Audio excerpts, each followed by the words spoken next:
I got a tiny ass little head. I'm trying to. Oh, dude, I have a big head.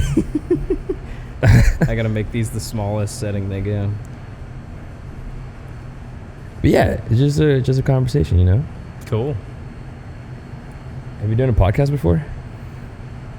Yeah. Beer podcast. A beer podcast? They have one here in Texas? Or in Dallas? It actually wasn't Dallas based. It was, I want to say it was East Coast based.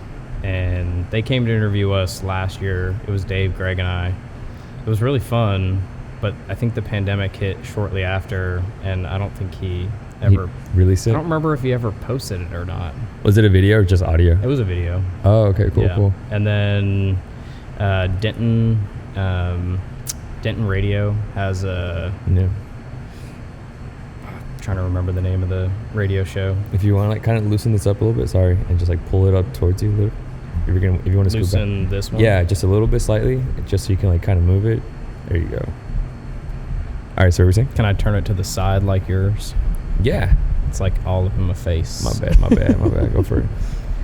While you do that, welcome back, guys. Welcome back to another episode here on ETCÉTERA. Today we have a really cool, awesome guest. Thanks. Yeah, man. I've been trying to get him on here, but it's been kind of complicated because he's a very busy man. Ladies and gentlemen, Mr. Blake, the Master Brewer here in Dallas. White Rock Ale House. Hey. Dude. White Rock Brewing Company. What? Oh, I'm sorry. White Rock We Brewing. went through a brand change, so we're on our way to White Rock Brewing Company. Oh, really? So no more Ale House Brewery? Well, the Ale House still will exist, but we're working on future... DBA. The future of, DBA. The future of White Rock Brewing Company. Cool. So we want the beer to be its own separate thing from the food in the restaurant. Oh, to go into distro and make it big. Yeah, that's awesome, man. Yeah, that's awesome. Well, salute to you, bro. Thank you. Cheers. Cheers. Slancha. Right now, I have the double IPO, right? Which is it's. I haven't put this in any of the competitions, have you? No. We've only done a couple iterations of double IPO. Last year for our second anniversary, we did a bottle release only of it. Oh, really? Okay. And then this year, this is the first time we've done it this year. And no cans or bottles, just on draft. But yeah, we can the regular IPO. The double IPO is just more hops, higher alcohol. Excuse me. No, you're good. You're good. It's expected. You're good. But yeah, double IPO, hazy, double IPA, Galaxy, Strata, Citra, and Idaho 7 hops. So 4 different hop varieties in there, making it. It's nice all in this. Yeah, nice and danky and fruity. Yeah, no, dude, this is actually my favorite one that we have on draft. Crazy easy to drink for 8.2%. Yeah, right? Yeah.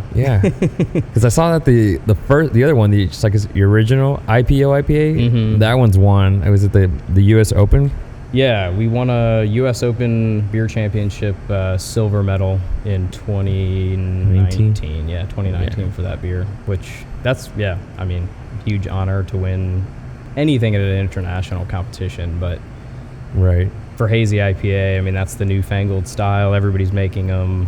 Yeah. To win at a competition for a hazy IPA, it's they're typically the most highly entered categories also. For sure. It was a huge honor and very good feeling. Yeah.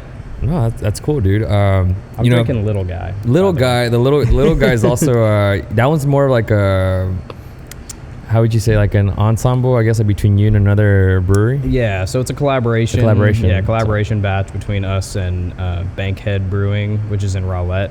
They actually have a location in Fort Worth now as well. They just opened their location number 2.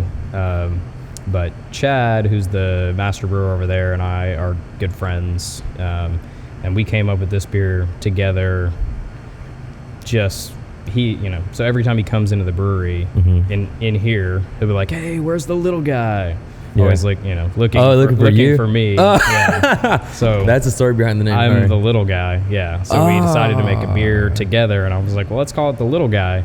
And so sometime in the near future, we'll do something called the Big Guy. The Big Guy. Yeah. Is he a bigger which I don't person? ever call him the big guy, but he's Okay. he's probably. I mean, most people are a foot taller than I am, but yeah, I'm 5'5", so yeah, that there's not a whole lot of stature here. The little guy is a American light lager, so super light alcohol, cold fermented, and made with New Zealand Nelson Sauvin hops, which is a really cool kind of new age hop varietal from New Zealand that has a lot of kind of white wine characteristics to it. Dude, excuse my ignorance, but like, do you just like order this stuff like through Amazon or something? Like New Zealand hops? Like where does, how do people get a hold of this stuff? There are hop distributors throughout the United States and really throughout the world that procure this kind of stuff. You don't need something specific so you can go order this, or like? I mean, a wholesale account with a hop supplier. Yeah. I mean, but homebrewers can order this stuff too. I mean, as a homebrewer before I was a pro brewer, I mean, these are hops that they're able to get as well. We just can order them in much larger quantities than they can. Yeah. So we order it 11 pounds at a time, and I mean, they cost a lot more because they come from New Zealand. So you have to pay shipping, and I mean, we're paying shipping though from typically Yakima, Washington, or Willamette Valley, Oregon, which is where the distributors are. Right. Yeah. So anyway, dude, no, that's awesome, man. I love beer. You're drinking the 8.2%, and I'm drinking the 4.2%. Yeah, and it's only 11:42 a.m. But it's all right. This is actually the earliest recording session that I've done, and I'm tired, bro. I'm tired. So I was like, I need the beer. That's why I said, dude, let's grab some coffee. Yeah. But got Starbucks on the side, and beer up front and center. Yeah. I've been here since 7, so. But this is your gig though. This is like what you do. This is your passion. So it's like I come here at, I mean, now that I have a kid, like depends on whether I have to drop her off at daycare or not, but between 7:30 and 8:30 I get here and leave at 5:30 or 6:30, just depending on the day. Right. But yeah, I mean, it is my passion, and it's pretty cool that I was able to turn a hobby into a full-time job that pays me. Hell yeah, dude. I mean, that's practically what this is all about. So I just have conversations with people that dedicate their lives for that passion, that craft, that creativity, the art. And it's and this is actually one of my favorite things to do, especially on the weekends. So like, I'm super excited to have this conversation, but it's really mostly just to like let my audience and the people who follow us on TikTok, Instagram, to see who we have here in Dallas. It's some of the few cool folks. I feel old. I've never been on TikTok before. Dude, you're about to be on TikTok. You're gonna blow up on TikTok. But yeah, bro. So Blake, you're from Texas? I'm not from Texas. All right, cut it. Yeah, sorry. But you're in Texas now. Most people who live in Texas aren't from Texas at this point. At this point, yes. Or Dallas, at least. Right. It's a city of transplants, for sure. But I'm from the Chicago area originally, from Evanston, Illinois, which is just north of Chicago, where Northwestern University is. Born and raised in Evanston. Lived there until I was 22, pretty much till I graduated college. I went to college at Indiana University in Bloomington, Indiana. So, yeah, I graduated from there and then went and lived with my parents for a year. Obligatory. Had to live with my parents for a year because I was broke as shit, and it was 2009. It happens. And 2009 was, one of the worst job markets to enter into in the history of the United States. So, right. Anyway, yeah. Got out of the parents' house eventually, right, and made my way down to Texas. Dude, so what brought you over here? Was it like was it a woman? Corporate? Oh, a woman. God. Yeah. Here we go. All right. I was doing a marketing tour for Walgreens, based out of Chicago, and I was traveling on an RV. I was driving a 38-foot RV around the country. Hit 40 states in 2 years. it was for a good cause. We were doing health screenings and health tests for basically underprivileged communities. So I got to do something that was really, really cool, that was beneficial for me because I got to travel and get paid, but also, a feel-good job where you actually got to help people. So I was traveling for 2 years doing that, and during that time, I ended up in Dallas doing my job, and our RV broke down. I was supposed to be here for a week, and I ended up here for 6 weeks while they fixed the RV. And I met my wife through a mutual friend. She worked for the Dallas Stars at the time, selling tickets and ticket sales and group suite sales. And we had a mutual friend that she went to college with. My now wife got me tickets to the game, and I met her there and started dating long distance. Did that for a year and a half as I traveled the country, and got tired of doing long distance, and I moved down here from Chicago. Packed up my Honda Civic with as much shit as I had in my parents' house. What as much can fit on a Honda Civic. Put my bike on the back, and drove 16 hours from Chicago to Dallas, and I've been here for 10 years now. So, damn. Yeah. And then the whole brewing industry thing kind of got started while I was in Chicago. This is before love came to you. You were already brewing. Yeah. You were a home brewer. I was brewing in my parents' backyard, like in college. Before I was legal drinking age, I was like, oh, I can make beer and drink it? That's kind of cool. So I started making beer in my parents' backyard on their back porch. And they knew this? Oh, yeah. Okay. I mean, they grew up, in the 60s. And right. They, the drinking age was 18 back then. So for sure. All they had to do eventually was drive over the border from Chicago to Wisconsin to drink, and we had to wait till we were 21. But back in the day, they only had to be 18. So they were cool with me having beers at 20. I started drinking probably when I was 15, but they didn't know that. Well, now they know. Yes. Wait, so was your dad the kind of type of guy that'd be like, hey son, like, why don't you do this instead? Like, do this one, do this kind of beer instead? No. My dad was a Miller Lite drinker. All right. Still is a Miller Lite drinker. Oh, okay. And my mom is also a Miller Lite drinker. So I kind of introduced them to craft beer, really. Back when I started home brewing, Chicago's brew scene was really just kind of getting up and running, and Revolution Brewing Company and Half Acre, those are two really prominent breweries in Chicago now.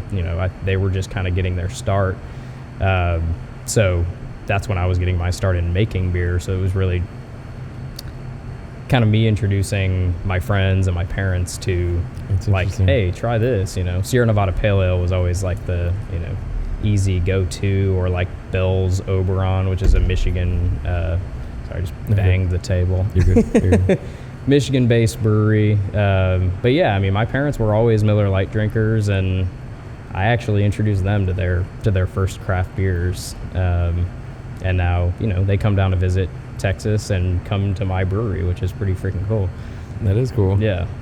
So is your style considered like a Texas style? Kind of like brewing? A brewing? Yeah. You would consider like... No, not Texas style. I said yeah in like transition. I don't know. I kind of have my own style of brewing. Just like I think every brewer has their own unique style, based on one, regionality, where they are. Hold that thought. Go for it. And we're back after that minor technical interruption. And you were saying, I totally forgot what we were talking about. I think we were talking about, you asked me if my style of brewing was Texas style. That's right. Yeah. I mean, I think Texas has had an influence on my brewing style for sure. Yeah. Texas is a big lager state, I mean, really? More than IPA? Oh, it just depends on if you're talking about craft beer or macro. you know? Oh, okay. I mean, 85% of beer that's consumed in the United States is, you know, Bud and Miller Lite and similar products. So we have 10 breweries producing mostly 85% of the beer in the United States, and then we have 8,000 craft breweries that take up the other 15% of brewing. Oh shit, I know. So, yeah, I mean, right, yeah. So yes, America is a lager country, and it gets bought out at a lot. These breweries end up getting bought out by these other bigger. That was happening a good amount for a while. It's not happening so much anymore. I mean, I think there have been some stories of, you know, just trying to get them out. Phones ringing. Yeah. Are you supposed to answer? It's not. No. Okay, good. I mean, probably, but I'm not going to. We'll cut this part out. Don't tell Dave and Greg. We'll cut that part out. No, I think my brewing style has been influenced by Texas, just from a, you know, I don't know. This is hard. This is a hard question. Come on now. So I guess I could start with where I developed a passion for beer. It wasn't Texas. It wasn't. It was Europe.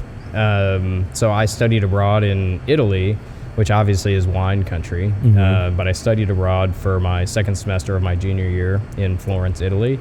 And I drank a ton of wine, but I also traveled a bunch and got to go to Germany and the Czech Republic and Austria and Amsterdam and all these amazing lager-centric countries that have been brewing lagers since before America even existed. For sure. So that was my aha moment, really? For sure, was being in Europe as a 20-year-old and drinking beer that I was just holy shit, this doesn't taste like natural light, you know? Oh god. Oh god. This is no freaking Keystone, man. This is Czech Pilsner. Whoa, Czech Pilsner. I don't even know what the hell that is, but damn, this is good. It's floral, it's fruity, it's, you know, crisp, it's clean. It blew my mind that beer could be that light and taste that good. I mean, Munich style Helles is still to this day one of my favorite styles of beer ever. And a Munich style Helles. You haven't had that here, have you? Helles is, we have one right. Well, it ran out recently, but the Come Here Often is our that German lager. German lager, we call it, because nobody knows what Helles is in Texas. Helles just is basically light in German. So it's a German light lager, or, you know, Munich style Helles is the proper terminology for it. Right. But tasting Helles in Munich was, I mean, even as a 20-year-old, when I knew shit about beer, it was mind-blowing. Right. It was just, to me, how do you get this much flavor? How do you pack this much flavor into a 4.5% alcohol beer? Because what we were used to and what we grew up on, you know, hiding cases of frickin' Keystone Light under natural ice, drinking it warm from under my bed, you know what I mean? Hiding it from my parents. Every but that boy. shit, it tastes terrible, you know? Milwaukee's Best, we grew up drinking that stuff. And then you know, as a young kid, you go and experience these amazing beer scenes in other countries. And now the United States is, you know, cream of the crop as far as what people consider the craft beer movement. But we're still not doing it. There are certain breweries that do it as well, but most of the time the lagers that we're creating here, and I mean, me personally, it's not as good as what I tasted 15 years ago when I was in. So even now today, I'm dating myself, but yeah, there you go. But even you would say even today, we're still not even close to what those guys are doing over there in Europe? You know, it's not that we're not close. I mean, there are some really, really impressive breweries in the United States, and I mean, most of our influence has come from old world beer. Right. So I'm not going to say that we're not close. I'm going to say that you have to pick and choose your breweries as far as like who's making the best quality versions of those beers that are, to me, perfect, you know. And I'm still on the quest, right? You know, as a brewer, like I've always been humbled by, you know, breweries that have been doing it for centuries and just kicking ass and taking names. Right. And, you know, I still enjoy like going to a bar and seeing like, I don't know, what's one of my favorite German style, like Hofbrau Original, or dude, or like I said, this might be on TikTok as well. So you're talking to people that's just like Weinstefan Original. Like those. Can you actually find that here? You can find that here in Texas. Yeah, I mean they sell it in bottles, but like, you know, the craft beer scene has gotten so big that you go to Whole Foods and like there's an entire wall of all the craft breweries, but then like, you know, there's a little section of import beers, and I mean some of those import beers, like you just can't get stuff like that. Like it's so damn good, right? But it's not paid attention to nearly as much as it once was, because we have, you know, 8,000 breweries in the United States. For sure. So I have a question there. Do you still enjoy like a Dos Equis? Dude, like, or like you just kind of like lose that kind of like.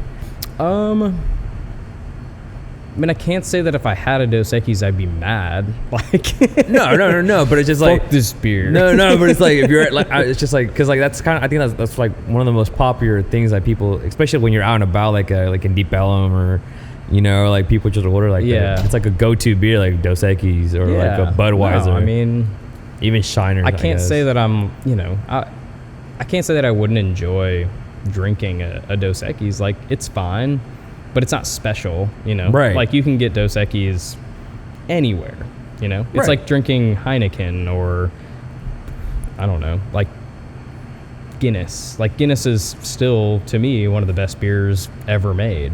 Okay. But you can get it anywhere in the entire world. Mm-hmm. But you've never had Guinness if you haven't had it at St. James Gate Brewery in Dublin. Right. Yeah, and I did. Oh, really? Yeah, I've had friends. And Guinness has never tasted the same since. Yeah. Yeah. I've had friends that said the same thing about Guinness specific. It's incredible. And I tell them like kind of like, I mean, I'm sure it's not as good, but like, I'm like, bro, when you have like a Dos Equis in Mexico, like it's totally different. I don't know if it has to do with like like some sort of like the conservatives that they put into, I don't know, the preservatives. The preservatives. I don't know if it's conservatives. Man, we just went political. No. I'm so sorry. Sorry for, there's a language barrier here. No. The preservatives. I think it might be like the preservatives that they do that, like because it tastes different by the time it gets here. I mean, a lot of export beers, they're pasteurized, you know, so that they can last longer on a store shelf. And pasteurized just means that they're heated to a certain temperature so that there's no, you know, there's no bacteria present or there's no yeast present to, you know, essentially change the flavor of the beer over time. So yeah, I mean, they do stuff like that. Gotcha. But I mean, Dos Equis, I don't know. I mean, at this point, they may be making Dos Equis in America. Yeah, I think so. At some, Budweiser brewery somewhere. Yeah, no. I think I'm not even sure who owns Dos Equis, but sorry to that person if they're on TikTok. If they're on highly doubt it. Well, we're also on Instagram. All right, come on, like it's not just TikTok. Yeah, it's not just TikTok. I am on Instagram. Yeah. There you go. I have an Instagram handle. We'll be sure to tag you. I'm not that old. No, it's all right. It's all right. No, but that's wild though, because I'm like I'm one of those, like, once I see something good, like I don't want to go back to the other stuff. Like people give me stuff and I'm just like, yeah, I mean, if somebody like, I'll make it obvious. I'm like, no, this isn't. And when I moved to Mexico, and I was drinking like like the Dos Equis and all that other stuff. But there's also like brewers in Mexico, right? Yeah.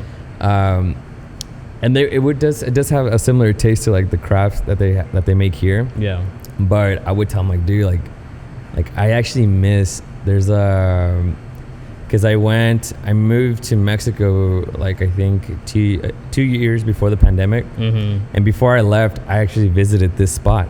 Oh, nice, cool. And I was like, dude, like there's this brewery in White Rock that you lived around here? Yeah.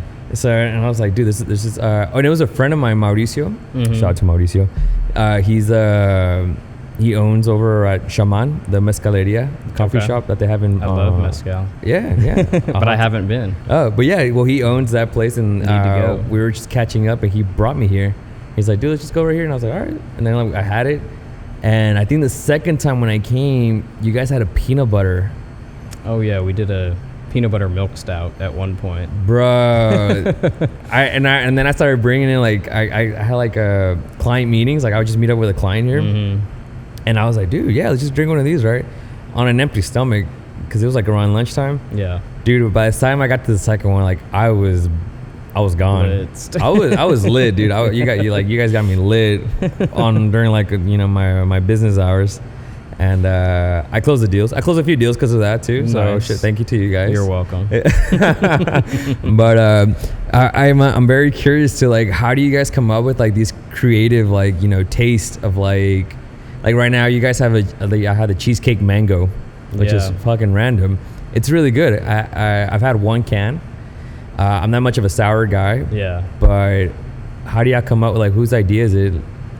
Yeah, I mean, there's influences from all over the place, but so the mango cheesecake idea, we call that beer Chango Mees Cake, by the way, because it's the dumbest name ever, but most hilarious name ever at some point. Right. Sean, who is, I don't know what to call him. He's a brewery regular and helps me out a ton in the brewery. Okay. The first guy and only guy really that's ever helped me out in the brewery here at White Rock. Shout out to Sean. Shout out to Sean. He's probably not on TikTok because he's like 40. You'd be surprised. Hey, he might be. But yeah, Sean is a connoisseur of breweries. Like everywhere he goes to 20 breweries. Of all fine things. It's crazy. I mean, if I didn't have a wife and a child, like I would probably do the same thing, but I would also, I'd also probably marry Sean because that'd be just way easier. Right. Yeah. He wants to do the things that I want to do all the time. All the time. It's like, this is interesting. Well, hold on now. There's no sexual attraction there, but we can make magic happen. I can see you being my life partner. We can make it happen. Cool. Yeah. It'd be cool. So shout out to Sean. Yes.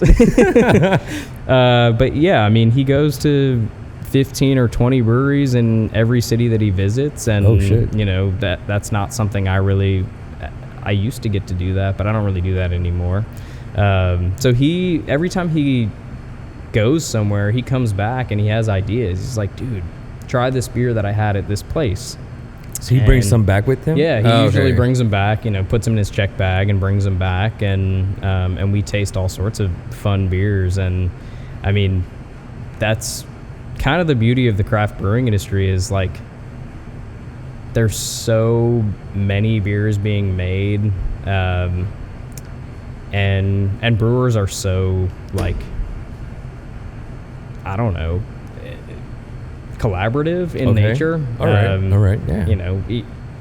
If we had a brewery next door to here, we wouldn't be mad about it. We'd be like, yeah, let's fucking work with those guys.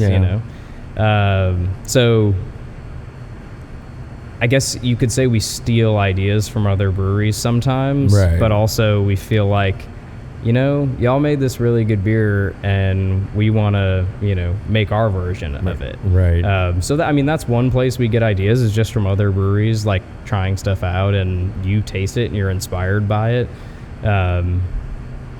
Just like any other creative venture that you have, you're like, damn, you go on Pinterest for example, and you're like, man, I really want to build a deck at my house. Like, I'm going to go on Pinterest and see what other people have done. Like, oh shit, that's really cool. I think I could do that, but I think I could do it better. Yeah. And so that's kind of, I mean, where the Chango Cheesecake idea came from. And it escapes me what brewery that was, but I think it was Arcane Ale Works in Florida. Okay. Arcane Ale Works. I think they made a mango cheesecake beer. So Sean was like, this is one of the best beers I ever had. We got to do something like it. So I'm like, okay, I think we can do that.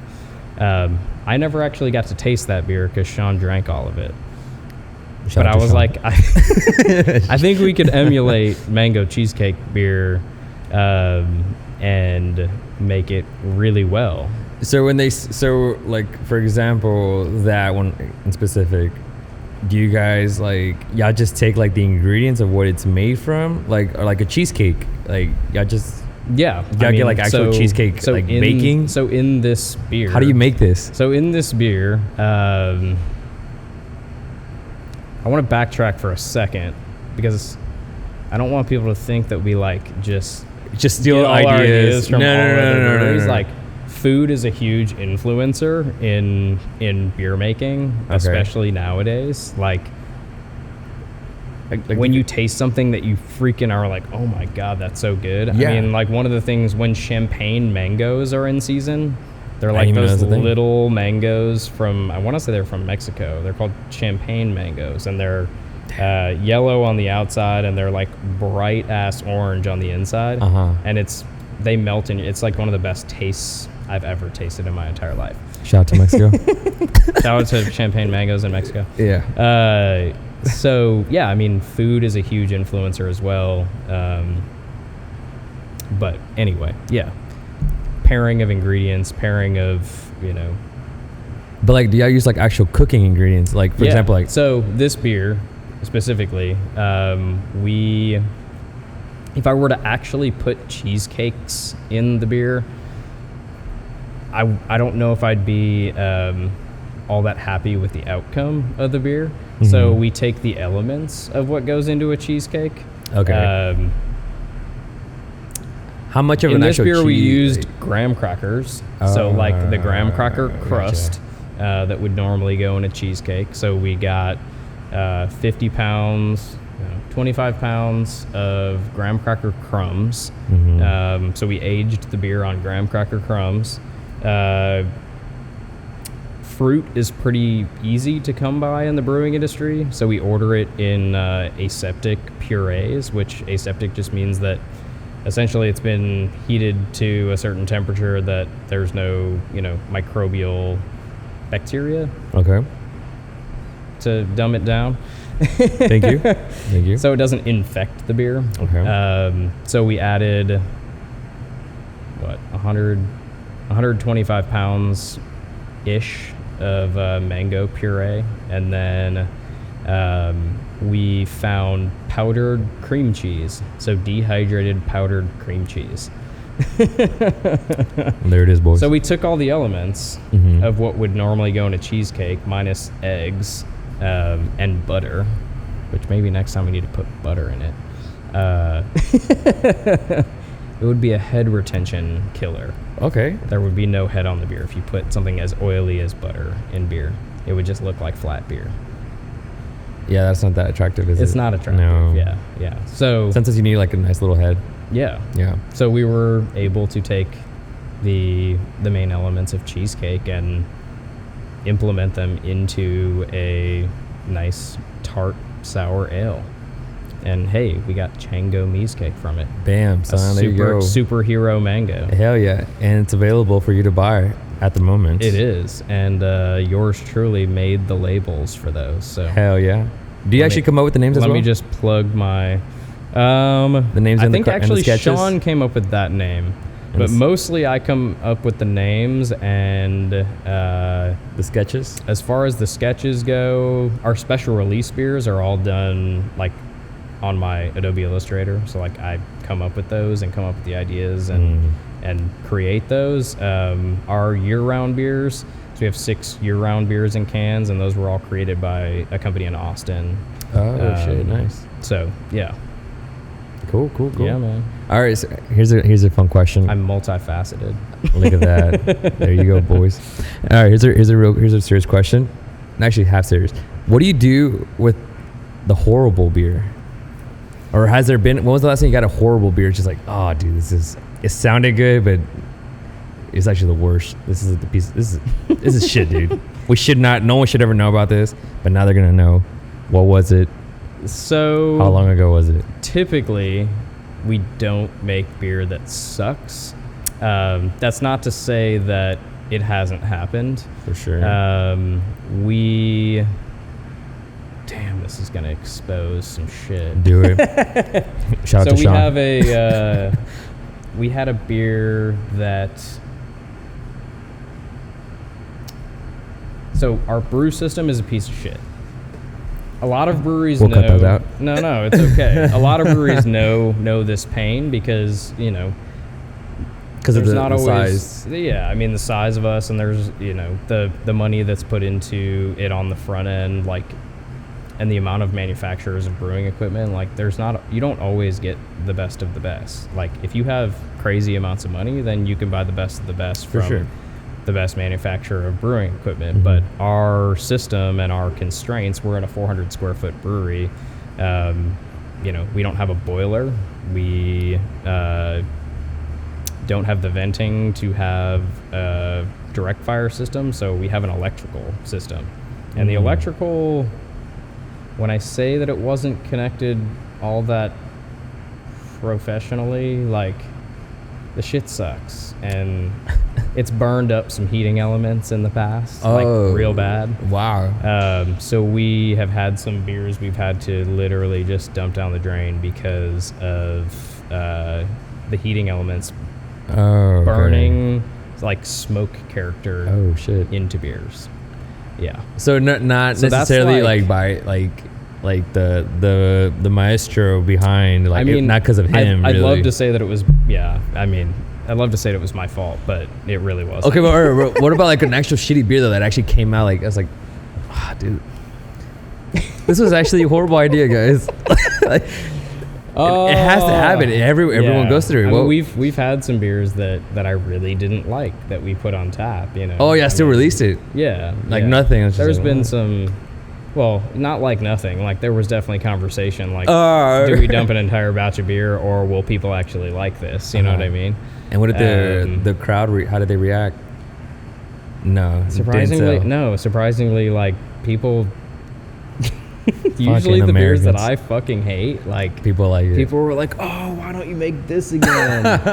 And I'm like, I feel like that's what, like, musicians. That one just doesn't quite fit in the brew schedule. Right. But yeah, I mean, we've had some beers over the course of time that I just wasn't fond of at all. I mean, the beauty of what we do on this scale, though, is that, when I'm making batches of stuff that I've never made before, I'm only making like 7 or 8 kegs of it, and it's 1 day's worth of work. I mean, it's more than 1 day, but 1 day's worth of work to actually brew the beer, and 7 or 8 kegs in a facility that sells 80 plus kegs a month of our own beer.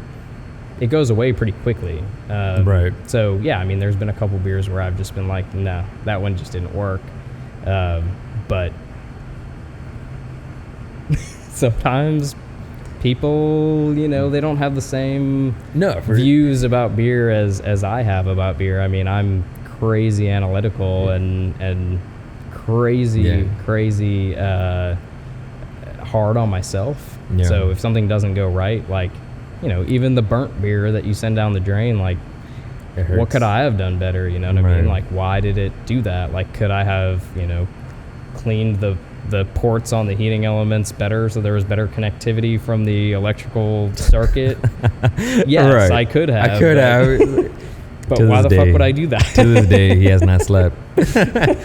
Damn. No. So these are the challenges that go along with operating a small brewery in a 400 square foot space. Like, if you make a beer that you commit to for two or 3 weeks, 3 weeks in a fermentation vessel, like, that's a huge amount of time lost to fermentation and to, other opportunity costs, that other beers could have been being made at that time. For sure.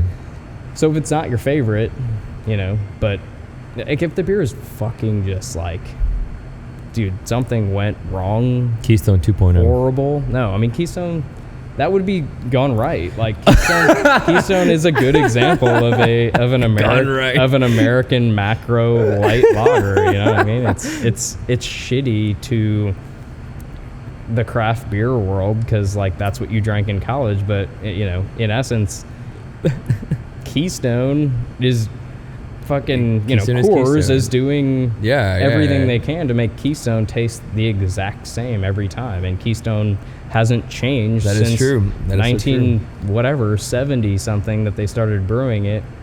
I don't know when they started brewing Keystone, but there is something to be said about beers like that taste literally the same, exactly the same every time, because that's a hard thing to do. For sure. And they have the facilities and the money and the equipment to make that happen. And, that's one of the challenges that we face on a daily basis is, we have a tiny little facility with very, very few fermentation vessels and very, very small cooler to actually store beer. So, like, sometimes you have to make sacrifices, like this beer needs to come out of the tank today, but it won't be able to come out of the tank until next week, just because there's no space for it. Right. So, I mean, those are the challenges we face on a daily basis, and hopefully some of the things we'll fix by growing into a larger brewery. Okay. Cool. Yeah. How much time do we have left? I don't know. For my man Blake right now is he's in the middle. We're probably good for another 10 minutes. Another good 10 minutes? Yeah. All right, hell yeah, dude. Fuck yeah. I'm gonna get a sip of coffee because I'm... Go for it. Shout out to the Starbucks. Y'all drop that bag soon, boys. Dude. Really, White Rock coffee is where it's at. But do you like White Rock coffee? I love White Rock coffee. I feel like it gives me, I don't know if it's because I'm getting older, but like I feel like it gives me like heartburn. What does? Like the black coffee. Black coffee? Yeah. Interesting. The roasted beans, just black coffee. I would say Starbucks is there too, yeah. Yeah. Starbucks black coffee is miserable. But I feel like Starbucks will be more willing to like drop a bag before White Rock coffee does. Well, Starbucks has 900 locations across the United States. White Rock Coffee has 4. I'm just kidding. Wait, they do not have. Do they really? They have 4? They have 4 locations, yeah. Oh shit! I've only been to the one right here on, what is it, Northwest? Northwest Highway. Yeah. They have one over at Abrams, and they have like a drive-through coffee facility over at Abrams and Mockingbird. Oh. So that's a cool little like offshoot of White Rock Coffee, and then they have another one North Dallas, like I don't know. Damn, I did not know that. I'm plugging White Rock Coffee. They make great shit. Shout out to White Rock Coffee. We use their coffee in our beer often. Oh really? Mm-hmm. Is that what's on the pumpkin thing? The pumpkin has Brazilian cold brew from White Rock Coffee. Nice. Yeah. They make it as we order it. So it's like, hey, I need 2 gallons of, this coffee, or I need, 8 pounds of this freshly roasted bean. And they're like, cool, we'll get it for you tomorrow. Yep. It's pretty sweet. They're badass people over there. And I mean, I would personally, as a coffee fiend, I would go to White Rock any day over Starbucks. Oh, for sure. Yeah. I used to go to what's that coffee shop? Dude, they have one right there on by the Greenville Pizza Avenue. That's on Greenville Avenue Pizza Co. Like, yeah, not the one in Deep Elm. There's the other. What's the other one? The one over off of like Easton. What's that coffee shop right next to it? There's a coffee shop next to. Yeah. Gapco. No. No. But they had one. They had a second location in on Jefferson over in Oak Cliff. Okay. And that coffee was really good. Oh, Oak Cliff Coffee. Nope. No? No, it wasn't that easy. Because there's Oak Cliff Coffee. Is it really? Yeah. I didn't know that. Yeah. No, but these guys were pretty good, but they closed that location, and now they only have that one. But are you so you do have a passion for other things, not just beer? I do. Would it be like wine or whiskey, bourbon? Like, why has it got to be alcohol? well, I mean, like, I feel like there's like it's like I guess other than that, it'd probably be like what, cheese, meats. Yeah, I mean, I like cheese a lot, but I wouldn't say I have a passion for cheese. I just eat it a lot. Oh, okay. And no, I mean, as far as other forms of alcohol, I don't have a passion for whiskey or bourbon or wine or just give liquor. It to me. Yeah, I don't. Just get fucked up, see what happens. I just don't drink that stuff very often. Wine probably more so than any of the rest of them, but I'm a beer guy through and through. I mean, I have other passions in life that aren't alcohol related. No, okay, that's cool, man. All right, just because like we're starting to run out of time. If let's say you're gonna give like a beer 101 class to the people that are listening, like what's, I guess, the basic question: difference between an ale, an IPA, and a lager. Let's pretend you're describing this to a third grader. Okay. So I would start by saying that an IPA is an ale. Alrighty then. Alrighty, an IPA. A lot of people, associate IPA with craft beer, but no, IPA is just another style of beer, and IPA falls into, so all beers fall into two overarching main categories based on the type of yeast that they're brewed with. So I'm trying to dumb this down for a third grader. Thank you. There is lager yeast that ferments at cold temperatures. Okay. Cold being somewhere around 50 degrees, give or take. Mm-hmm. And then there are ale yeasts that ferment somewhere between 65 and 70 degrees. And so they ferment at warmer temperatures. Are those the beers that you should drink warmer? much longer to make because the yeast is much slower to metabolize the sugars and turn them into alcohol. And I said metabolize. Third graders would understand that. And then there's ale yeast, that ferments at warmer temperatures. Mainly, fermentation is the process of the yeast eating sugar and essentially peeing out alcohol and carbon dioxide. I just whacked the microphone. Yeah, you're good. You're good. Yeah. So lagers ferment at colder temperatures, take a lot longer to make, are crisper and cleaner in general.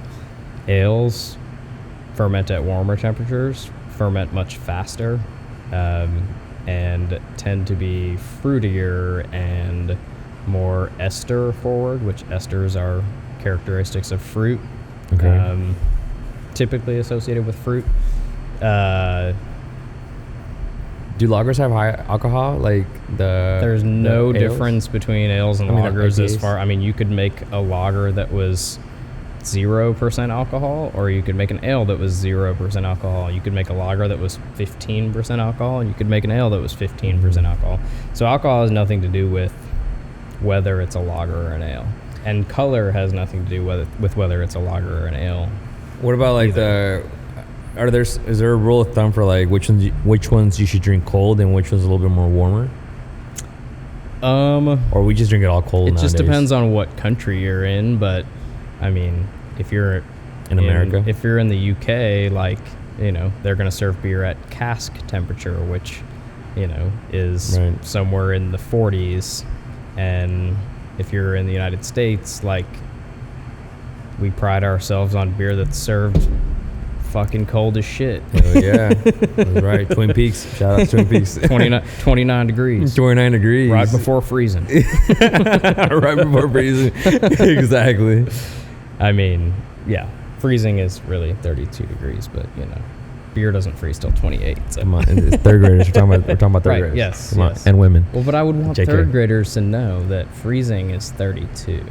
But beer doesn't freeze at 32 because it's got alcohol. The freezing point? Yeah. The freezing point of beer is lower than the freezing point of water. Right. Yeah. Because of alcohol. Because of the alcohol. Yeah. So it would be like 29 for sure? 28. 28? That's why they can serve 29-degree draft beer. I mean, you always see that thin layer of ice on top. Actually, usually it becomes that's like frosty. associated with the frosty mug that they serve it in. Oh. Yeah. Okay. Which is also... Right. Gotcha. Don't go to Twin Peaks. Hey, Twin Peaks is also a craft brewery, and actually I know the brewer at Twin Peaks, and I really like him, and I think he makes very good quality beers. I didn't even know they had their own beer. What the hell? Yeah. Really? They make it in Irving, and they distribute through the entire state. Get out. Yeah. Get out. Yeah. Holy They have cow. a grain silo right outside. Oh. The silo is where they basically store a whole lot of grain. Mm-hmm. But yeah, Cody is the brewer over there. Cody Shout out Bell, to Cody. Really good guy. Good beers as well. Mm-hmm. Yeah, I mean, it's not his fault that they have to serve it in a frosty mug and It's true. serve it at 29 degrees. He is making great beer. He is making great beer. I've it's never just had it. adulterated post him making Well, it. there's nothing wrong with that. Yeah. Blake. Yeah. Nothing wrong with that part. I think that's what people go for, and then the beer. Exactly. It's definitely, they don't go for the scantily clad women. Exactly. Why would you go to Twin Peaks for that? Exactly. Did you know you've been to Twin Peaks, right? I'm assuming you have a few times. I've been to that Twin Peaks. Have you been to the Mesquite one? The Mesquite? No. So the Mesquite, I have a friend. She used to work at a law firm. Yeah. And the police reports that they would get is that most of like the weird like crazy shit that would happen like in the East Dallas side, all the stories, most of the stories, not all stories, most of the stories, they all have like this thing where the night started out at Mesquite Twin Peaks. That's right. So don't go to the Mesquite. So go to the Mesquite Twin Peaks for a good time. If you're married with a child, don't go to the Mesquite Twin Peaks. There you go. Yeah. Unless your wife doesn't know about it. Exactly. If you're just there for a ride and a good time, that's the spot. And then come to the brewery. Yeah. We don't want you here after you came from the Mesquite Twin Peaks. Don't come here after that.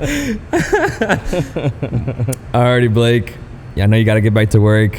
Yeah. I have errands to run. Having me on. Hell yeah, dude. Thanks you. It's been fun. Hell yeah. Hopefully, we'll spend more time back in the fermentation room and all that. And you kind of show me around more. Yeah. I'd love to learn a little bit about it. You guys can like come check out Blake and his gang and the beers here at White Rock Ale House Brewery, which is also known as what? White Rock Brewing Company. White Rock Brewing Company for legal purposes. But White Rock Ale House and Brewery is our legal name at this restaurant. Yeah. But these guys are awesome. So come check them out. How can we find you on Instagram? Me personally or White Rock Ale House and Brewery? Both. At White Rock Ale House on Instagram. Okay. And at Head of the Blake on Instagram is my own personal handle. There you go. I'll be sure to include you guys, y'all's handles on everything that I post. Cool. But this was a fun conversation. Definitely we'll have you back on again just to like kind of see like what other new crazy stuff you guys have going on. Yeah, man. I appreciate you having me on and for propping us up. Hell yeah, dude. Sounds good. Alrighty, guys. Don't forget to follow them, like them, and see you on the next one. Cheers. Cheers. Alrighty. Hopefully I didn't say anything too incriminating. Nah, you're good, dude.